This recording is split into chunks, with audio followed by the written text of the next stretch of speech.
Welcome, everybody, to the final week of Season 20 of the ABL review. Here we have your finals matches. So, we're going to lead off, as usual, with the South. So, both of these two players have will be promoted to the North next season, so they'll be playing in the North. Maybe have some things to discuss about the future of the ABL and basically how things are going to be situated, but a lot of it depends on if we're taking on new players next season, so we'll see. But we'll talk about it at the end, but these two have secured a spot in the North. I'm going to do everything in my power to not take that away, right? So mostly this game is for the number one pick in the North next season. Winner gets the first option, whether it be they want to go first or the back wheel or third for whatever reason, because people seem to like to do that. So they played a couple weeks ago. I can't remember how that one went. I'm pretty sure Kyle won, but I don't remember the circumstances behind it, but we'll get into that later. So we're going to start off, we're going to take it kind of slow here. Might speed it up because I get impatient. So, so I missed that, but not an optimal lead for Kyle there. Obviously, he's going to switch out to try to avoid a poison move coming out. Good job blocking the toxic. I kind of expected him to see him hard pivot here, but he just throws off a future sight, which isn't a bad idea because the only psychic resist on the team is Lottie. You really do want to chip that. That's the star player for the London Dragon Knights. So Dugong comes in. We get off a whirlpool and a toxic comes out. Now, I had a conversation with Dakota about this after. This is Perish Trap Dugong, and we found out later that Slowking doesn't have chilly reception on the set, so I think this would be a good idea to trade Dugong for Slowking, essentially.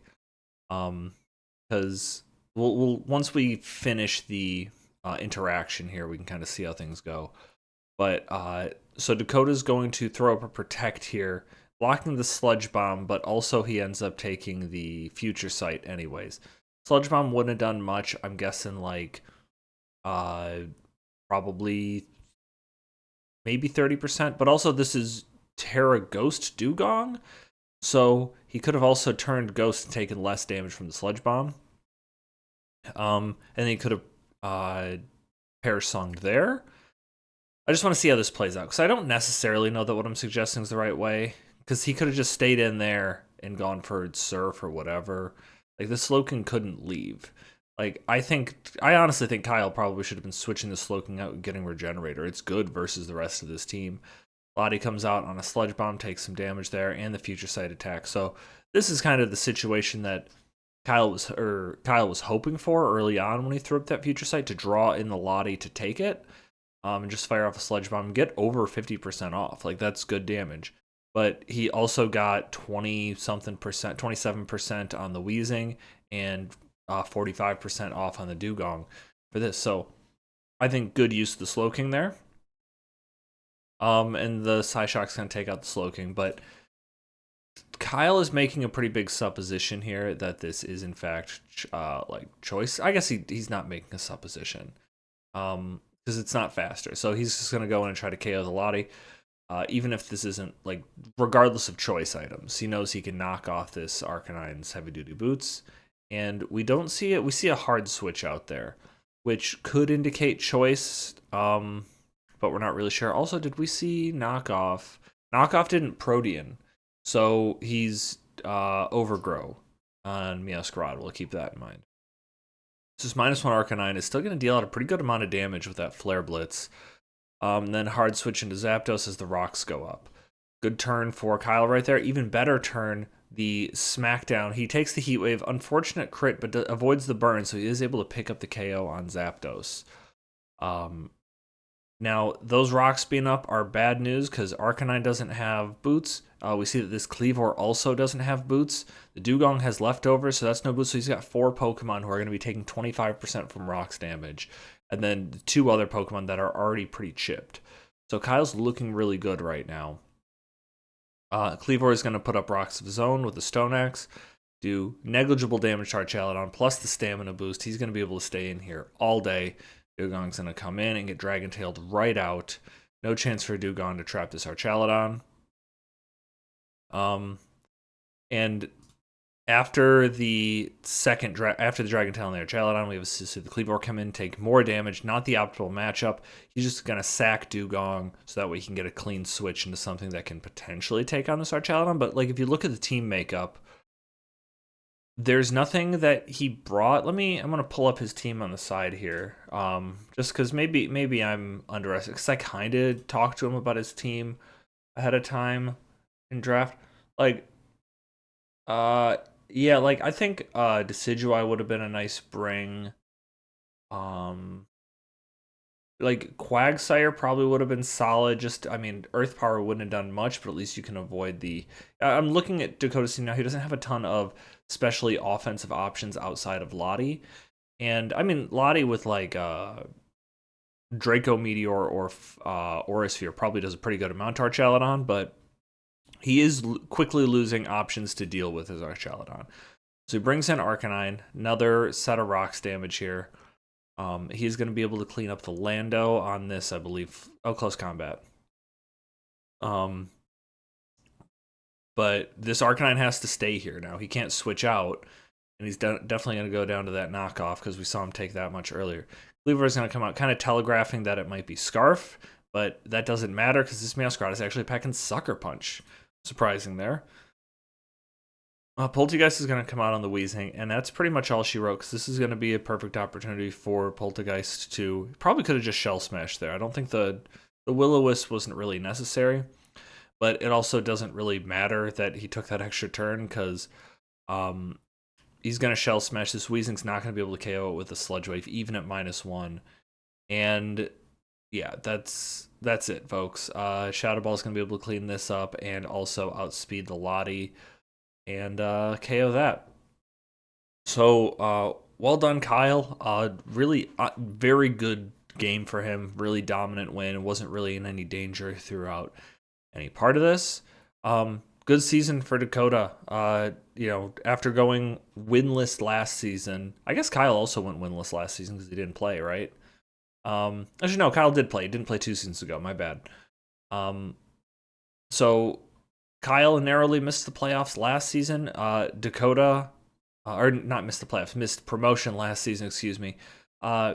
Dakota ended up getting bounced down to the South and is going to be able to bounce right back up and get promoted. So well done, Dakota. Well done, Kyle. We'll see you in the North next season. Next, we can move on to... spoilers. Ignore that. So next we can move on to our...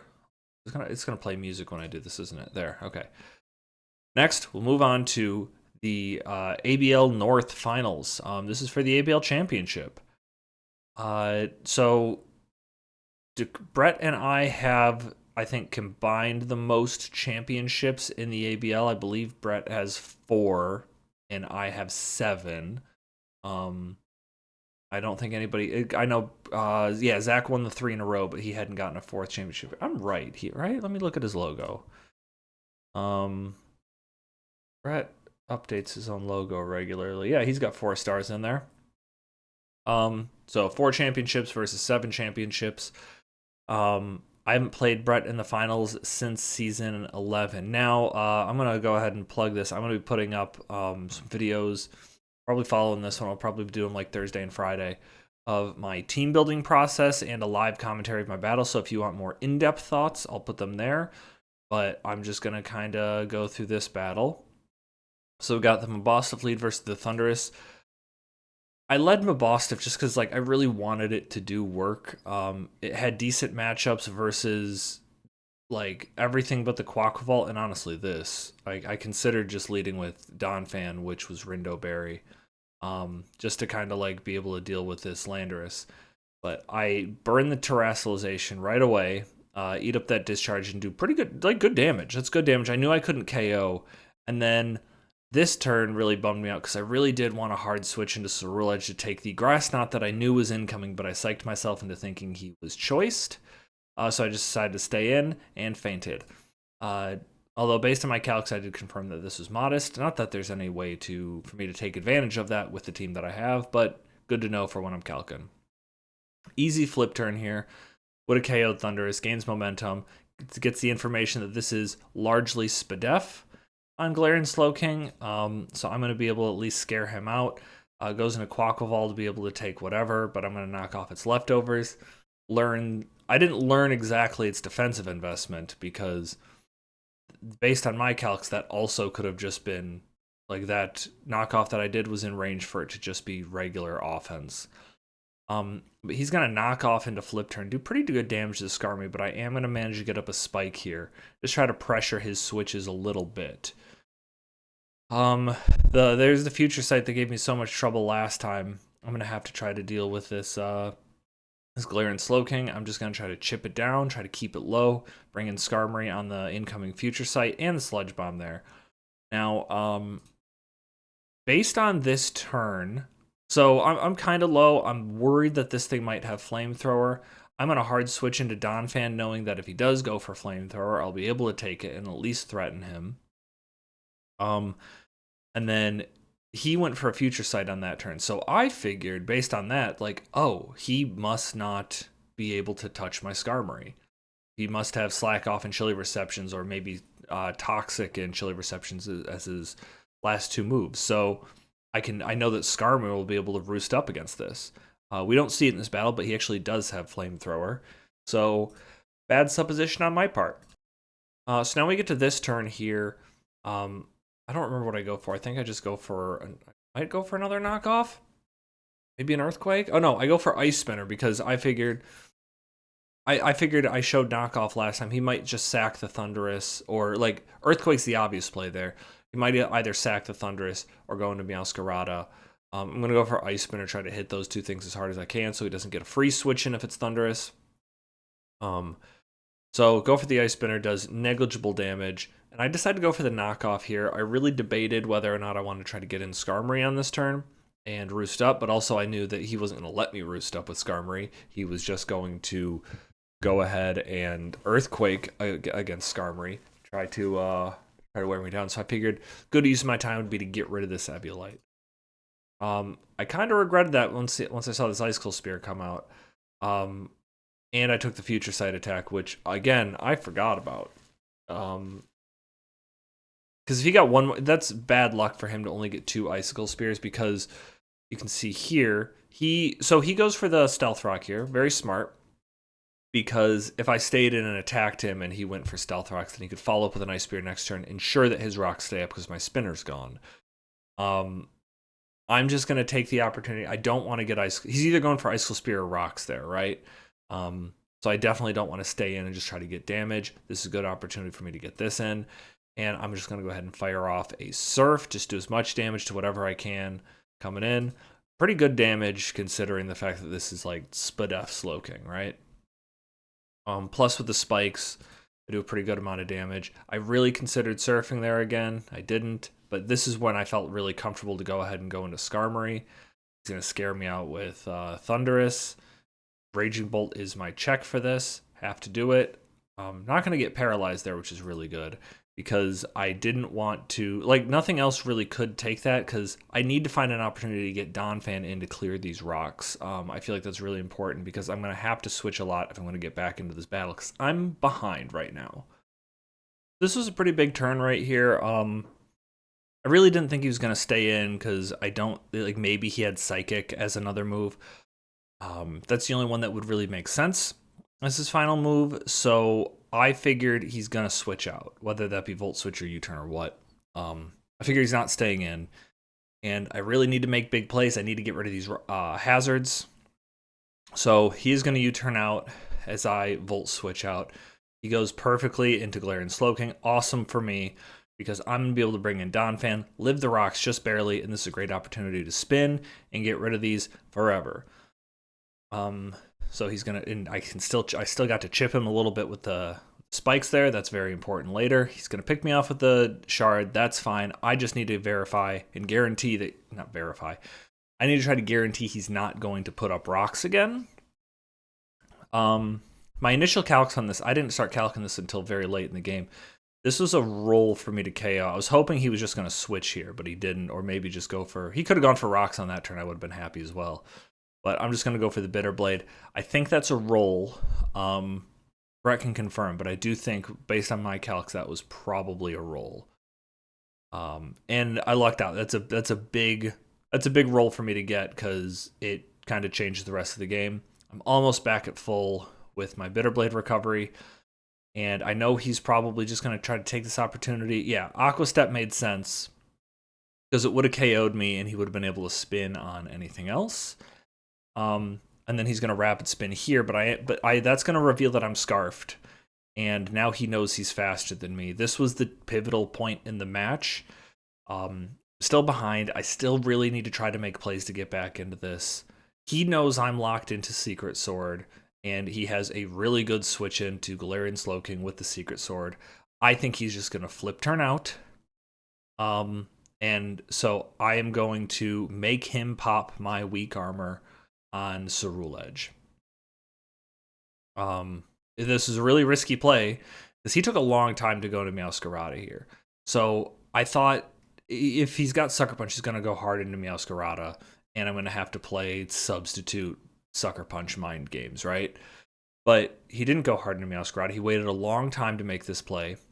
Quaquaval is on low HP. Thundurus is on low HP. Galarian Slowking, he hasn't seen my set. He doesn't know that I can't clean KO this Galarian Slowking from full. And knowing his Crocolore set after the fact, he can't actually go into Crocolore. So this is all he could go into, and since he waited so long to go into it, that made me think he didn't have Sucker Punch. I go for Bitterblade, get the KO. I got the call right, and now Crocolore comes in, and at this point, I've got it. Yawn doesn't go through Substitute. I think it should, personally. I was actually talking to Logan about it earlier in the day. Terra Blast is not going to be able to break my sub, so I can keep Bitterblading and staying healthy. And he can break my sub in 2 blasts here, but I'm just going to be able to keep substituting. I'm going to keep Terra Blasting and not breaking my sub, and I'm going to be able to get rid of just barely get rid of Lil Croc. Missed out on it there, but I'm just going to sub again, even if he slack off. Oh, I thought I subbed again, but yeah, and at this point, it's textbook. I can pretty safely stay behind this. He can't break my sub except in 2 attacks with anything that can live one of my attacks. So that's it. I beat Brett in the finals. If you didn't see my announcement on Discord, I told myself at the beginning of the season, hey, next time, whenever I win an 8th championship, I really didn't think it was going to be this season, then I'm going to retire from playing. I feel like I've done I played in this season, or in this league, 18 seasons. I've also done 4 Iron Sheiks, a lot of other off-season stuff. I've done, I think, pretty much everything I wanted to do. I'm happy with where I'm at. So that's going to be my last ABL game. Walking out as champion, very happy with that. I'm going to now switch over to, I was going to look at some stats here, end of the season stats. So here we are. Let's get the South up too. So in the South, we have our Chaladon with 24 KOs. I believe actually surpassing Raichu, Raikou, in terms of KOs in the season. Did in 8 appearances. Absolutely wild averages there. Wait. Oh no, 8 times 3 is 24. Yeah, so averaging 3 KOs in appearance, getting 24 KOs. Absolutely crazy. Also, really good show out of Gouging Fire. Not often that we talk about 9 games and 16 KOs from not a playoff team not being enough to warrant an MVP announcement. Or discussion.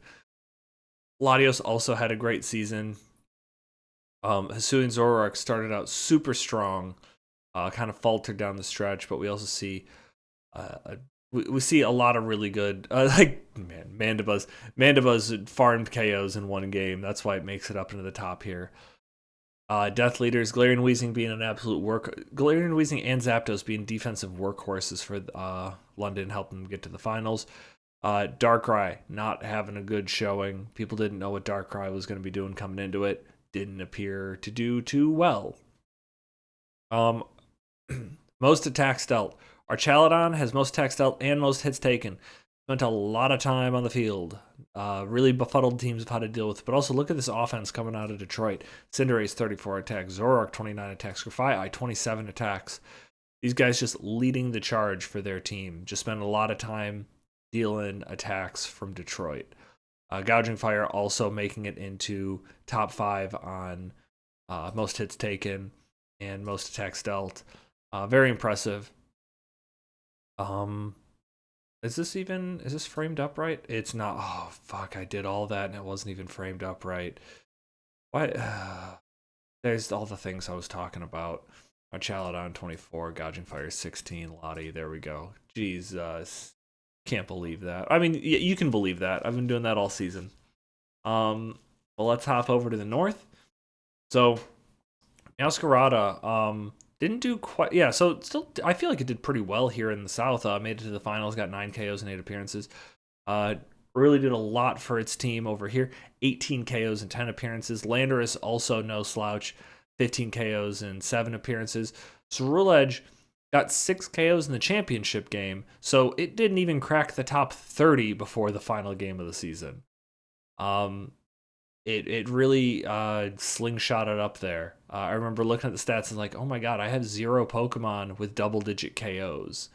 And Ceruledge, with the final kill of the season, ended up changing that. Kilowattrel, I think, super underrated performance this season. Really impressive that Kilowattrel did. But you see a lot more spread out KOs for the North, not like a bunch of big numbers, but I think mostly spread out through the teams.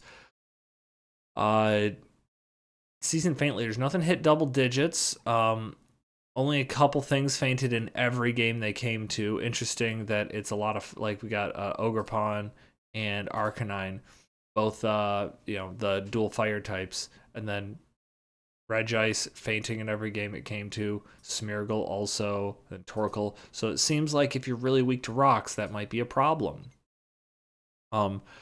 Masquerada dealing a ton of attacks this season. 53 is a staggering amount. But also defensively, these two absolutely dominating here with 35 and 31. Gouging Fire right behind them with 31. Gouging Fire being a scary offensive Pokemon, also fantastic defensively. Should be interesting to see how the tiers change next season. There's already a little bit of discussion of that, but I guess we'll talk a little bit about how things might be changing for next season. So I am not playing next season, so the North's going to be down. I have been informed, though I haven't confirmed this with Josh himself, that Josh won't be coming back next season. If that's the case, that's fine. So that would put us at 8 in the North, 8 in the South.